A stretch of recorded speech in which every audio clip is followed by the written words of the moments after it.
Hello everybody, it's me again, coming to you from my car, yet again. But this video is going to be about, I would say, some of the most common questions that I see people ask online about the Camino de Santiago.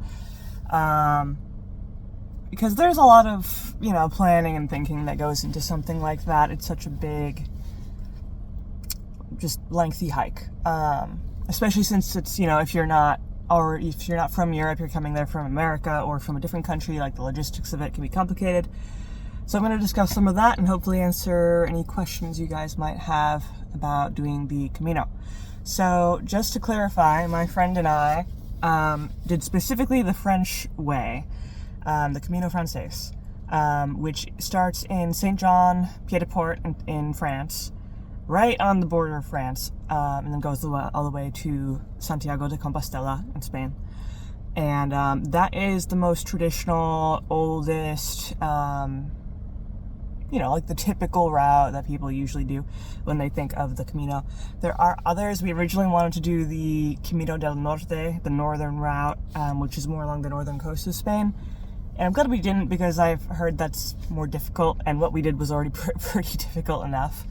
But yeah, so there's different routes, and the main one, like the first question that a lot of people have about the Camino, and in this video I'm going to talk about the French way, because that's the one we did, the length of it and how long it takes, the time commitment.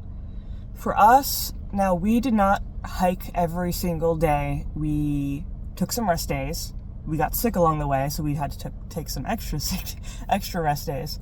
And also, we took some public transport in the middle of the route to skip the meseta, which apparently a lot of people like to skip because it's just a big, long, flat, kind of boring area. So our time period took, I want to say, about 28 days or maybe 27 days, but almost a month, just from being delayed in some places and skipping ahead in other areas. But I have heard for other people, on average, it is about 28 to 30 days, or, up to like 35 days to do the Camino, just walking along normally.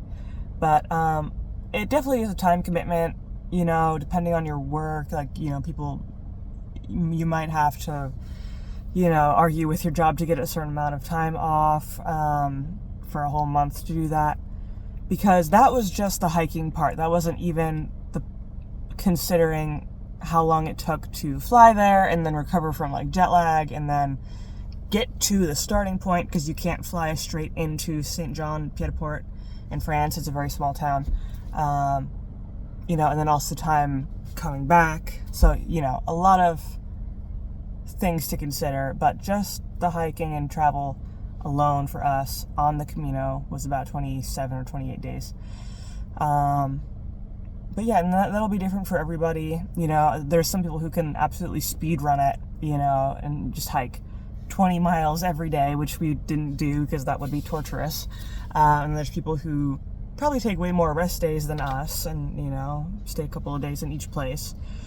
We mainly took our rest days in the big cities, so like Burgos, Leon, Santiago at the end.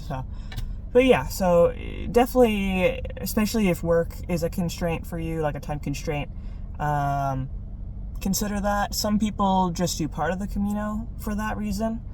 They might do a week of it, they might do 2 weeks of it, half of it, so, it kind of depends. But next question, question number 2. How do you get there? How do you get to the start of the Camino? We went in the off season, so I think it was a bit more difficult than it would be otherwise. But so we flew into Madrid, and we slept in a hostel in Madrid to get over our jet lag a little bit. Then we took another flight from Madrid to Pamplona, and then from Pamplona, we had a bit of a difficult time figuring out how to get to Pamplona to France, Saint John Pied de Port. And because we had read that there was a bus, but then we also read that the bus stopped running in October, and it was October when we started. So we found a taxi. It was kind of expensive, but there were 3 of us to start with. So we kind of split it up. But I think the taxi from Pamplona to St. John was about 120 euros or 110 euros, something like that. And then split between the 3 of us is not bad, but if it's just one person, it's kind of expensive. But, it's kind of like a one-time payment, pretty much, I guess, if you think about it that way. But I will say, if you're going, because people can also fly into like Paris and then fly to like a smaller town, I think, and then connect from there, but we did it from Spain. I will say the drive from Pamplona to St. John is the windiest, sharpest turn road we've ever been on. My poor friend Grace got horribly car sick. Just like sharp, just like what's it called? Just a terrible road. It's a very pretty scenery, but really sharp turns just the whole way, because we're going up into the mountains, of course.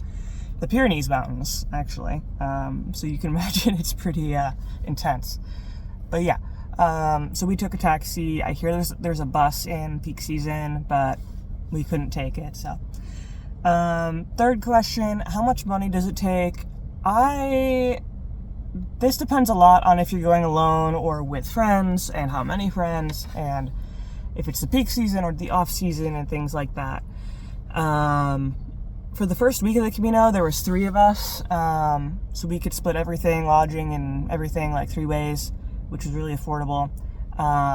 Then the one left us, so then it was just me and Grace, and we still kept splitting lodging and everything, so that it was relatively affordable.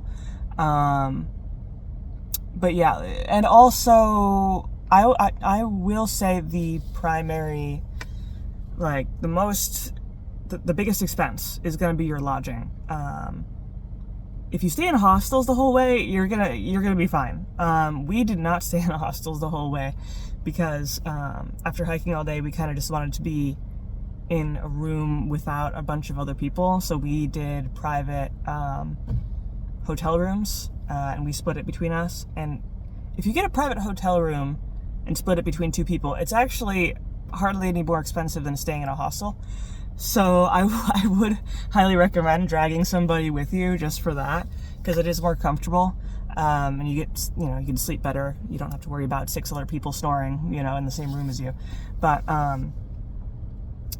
the food in Spain isn't really that expensive unless you're in a touristy area. The groceries are super cheap. We usually we would get our food from grocery stores. We wouldn't eat out that often. Unless there was I would sometimes drag Grace to come eat somewhere with me, because I wanted some real food instead of just like a grocery store, sandwich or something. But yeah, so it depends. If you are gonna eat out, it's gonna be more expensive.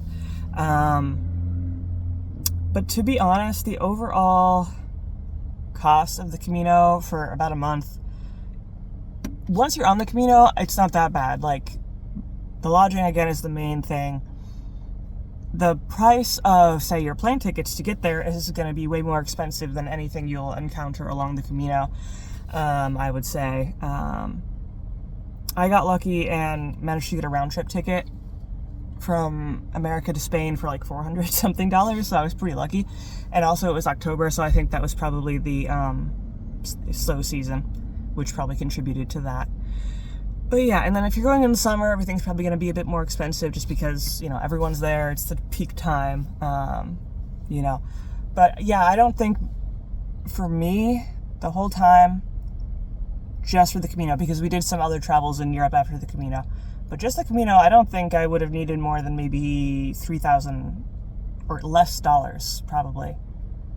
Maybe $2,500, but it really is not as expensive as a lot of people think it is. It's just really the cost of getting there in the first place. If your ticket's expensive, that's going to be a big blow to your wallet. But if you can find a cheap ticket, find somebody to go with you to split everything, it's really not that bad. We actually spent about the same amount or more after the Camino flying around into different countries than just doing the Camino by itself, just because the tickets were so expensive. But yeah, so not that bad. You don't need to like save for years and years to do the Camino. You know, if you have the time and you have a few $1,000s, you're good. You know, you don't. And the same with your gear. Like, I would invest in a good backpack, but other than that, like, you can get most of the stuff I used was just cheap off of Amazon. Like, I didn't have anything fancy. The only things I invested more money in were my shoes, which were Hoka's, which are more expensive, and my backpack, which was Gregory brand, so it was more expensive. But other than that, everything in my bag was cheap Amazon, like clothes and stuff. But yeah, and then let me see. Fourth question, level of fitness. How fit do you need to be to do the Camino? I will say my friend and I we had been hiking around, you know, working at Yellowstone National Park, hiking in our free time. So we were in a decent level of fitness, but we had not trained beforehand to do the Camino itself.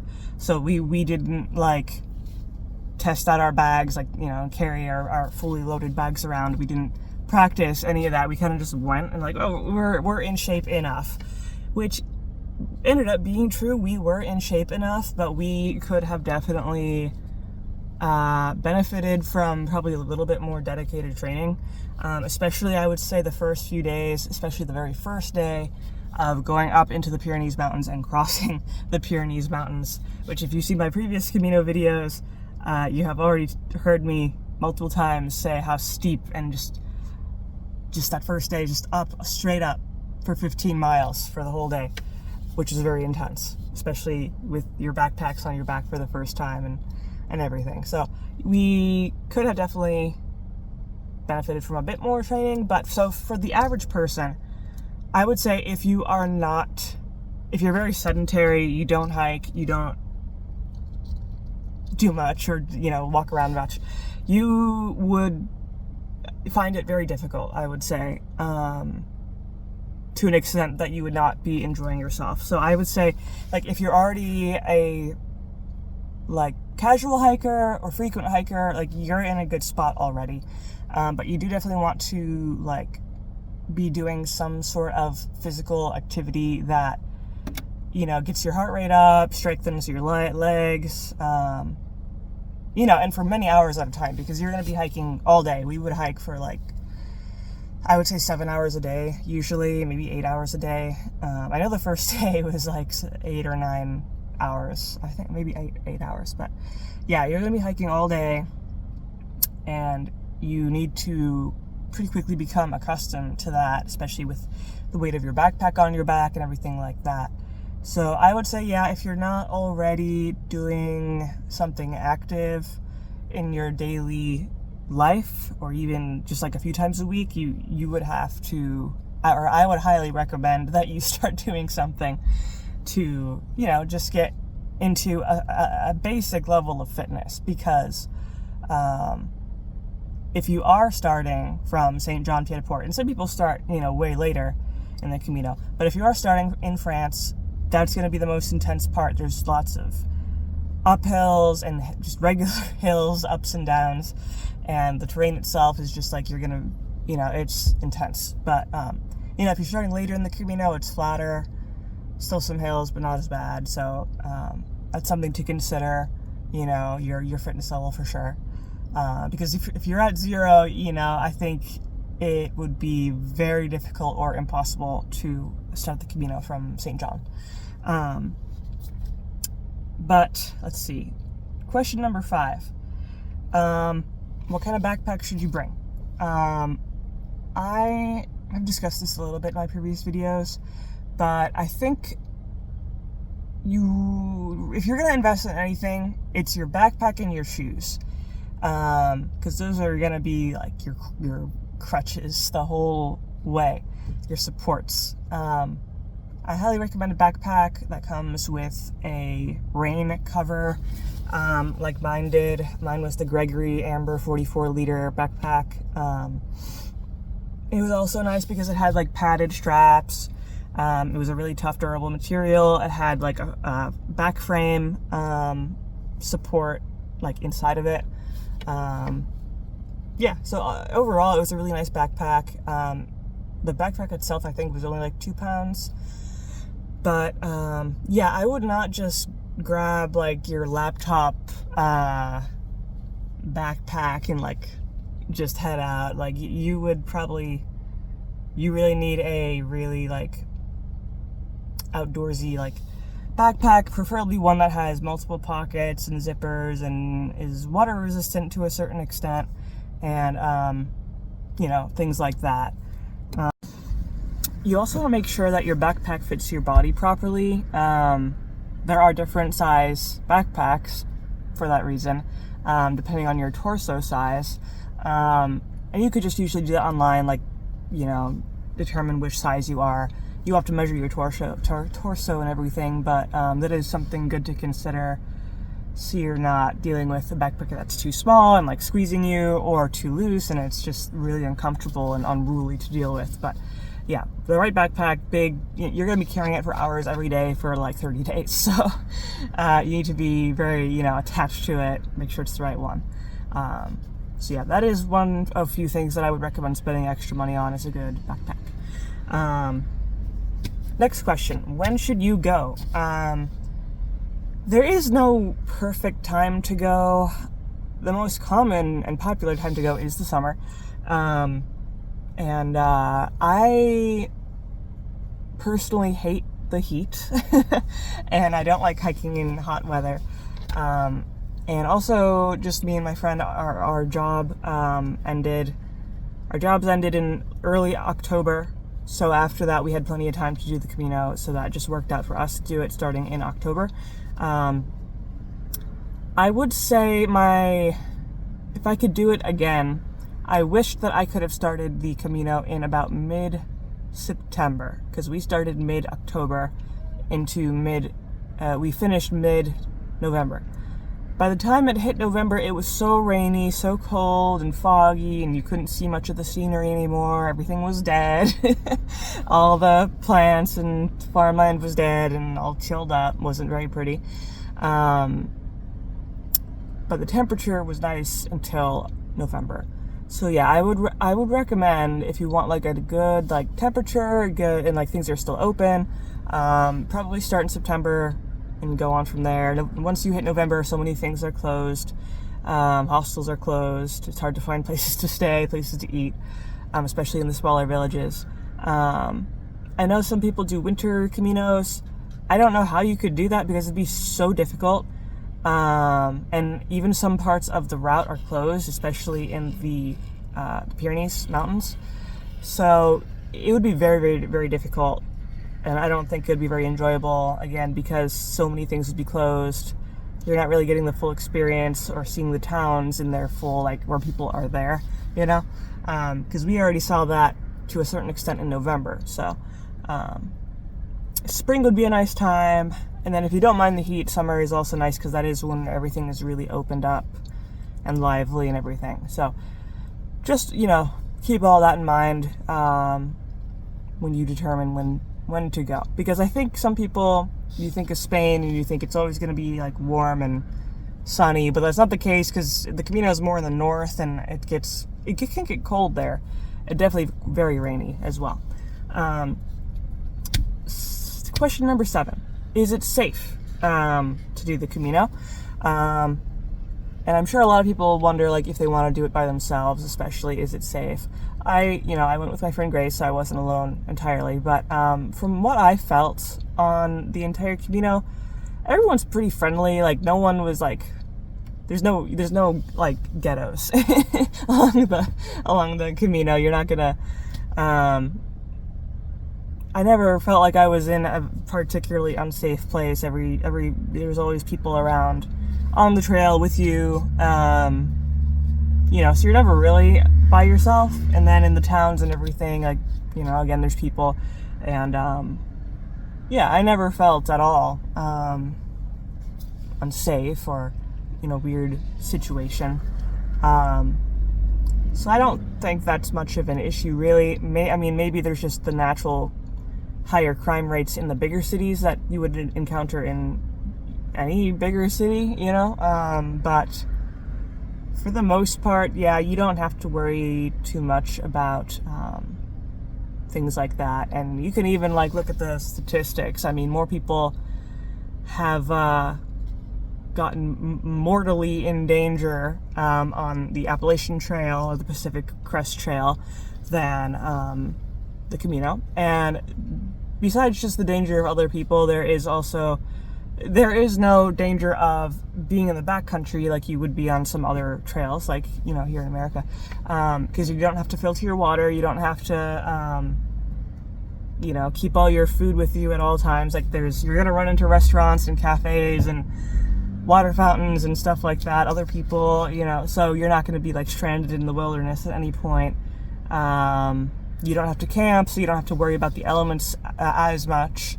Yeah, so I would say the Camino is probably one of the safest through hikes in the world. And especially, again, you don't need to camp. You can stay in nice little hostels or something like that.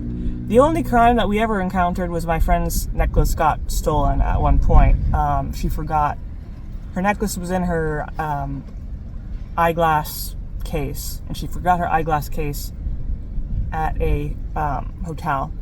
And she got the thing shipped back to her, but when it was shipped back to her, the necklace was missing. So she got the case, but not the necklace. So, other than like, you know, minor theft, I would not be concerned too much about danger on the Camino.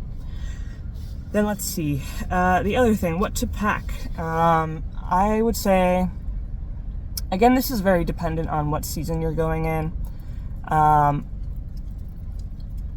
Going from October to November, you do need some layers.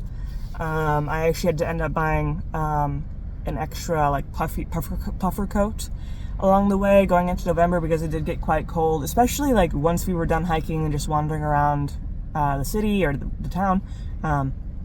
The puffer jacket was a necessity for me because I was getting very cold. And then, you know, if you're going in July, you're not going to need that. And then I highly recommend bringing some food with you, especially if you're going in the off season, because some places just might be closed and you can't get any food at restaurants, or, you know, especially if you're going through a section where there's just small town after small town after small town, and everything's closed. That happened to us a couple of times, and we just had to resort to eating our snacks from our bags. So yeah, I would pack like some fruit with me and some potato chips for like sodium, and some cereal bars, cookies, you know, just like things that either had carbs or electrolytes or vitamins, like some sort of substance. But yeah, so I definitely recommend, even in the summer, I would recommend bringing something with you, because there are some long stretches, especially in the Meseta region, where you could go like 7 miles without any services. And I would definitely bring at least 2 bottles of water, like large liter bottles of water, to take with you, especially in the summer. I can't even imagine, just with it being so hot and everything. So yeah, definitely bring something to eat. That's, you know, because you never know if you're not going to be able to go to the place that you thought you might be able to eat, and then you're starving, and then you just get weaker. So it's good to have some sort of food with you. Let's see. Which route should you take for the Camino? Again, there's a lot of different routes. We did the Camino Francés, the French way. There's the northern route. There's the Portuguese way. There's some people start in Paris. I remember when we were in Paris, there were little plaques, bronze plaques on the ground with the shell for the Camino. I'm like, I can't believe people start from Paris and go all the way down. But yeah, so you could start pretty much anywhere, really. It does depend on what you're looking for your experience. If you want like the traditional pilgrimage, that would be the French way. That is the most historical route.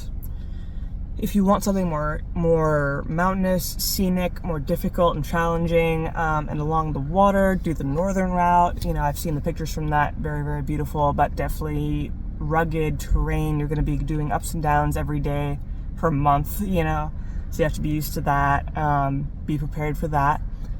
The Portuguese way, I don't know much about. I know it's very short compared to the other routes. I want to say it's only 7 to 10 days, maybe 14 days, but I don't think it's longer than 2 weeks to do that route.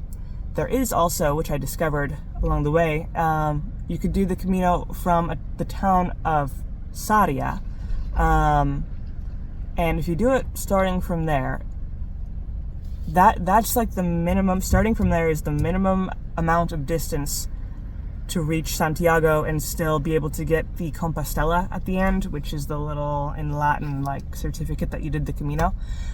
You need to do at least 100 kilometers of distance and be able to prove it with the stamps each day along the way, to be able to get the Compostela. And yeah, so like starting from the town of Sarria, you can't start any like closer from that, or you won't be able to get the Compostela.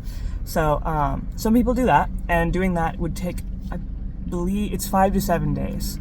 Once we got to Sarria, it took us, I think, 6 days left to get to Santiago.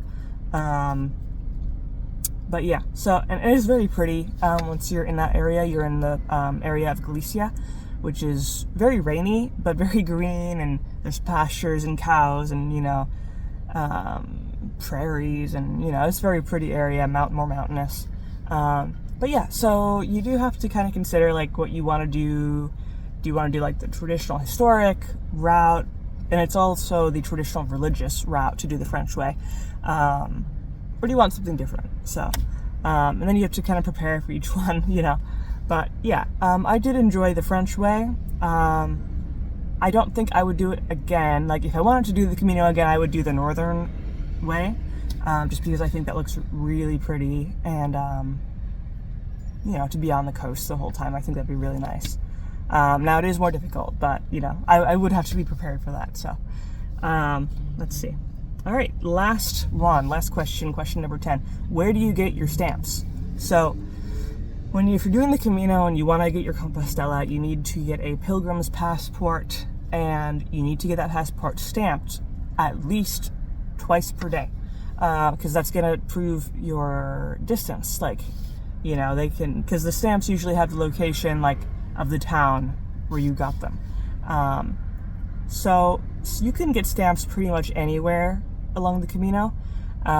We usually would, if I saw a church or a cathedral, I would drag my friend to see if the doors of the cathedral were open or not. A lot of times they were not, unfortunately.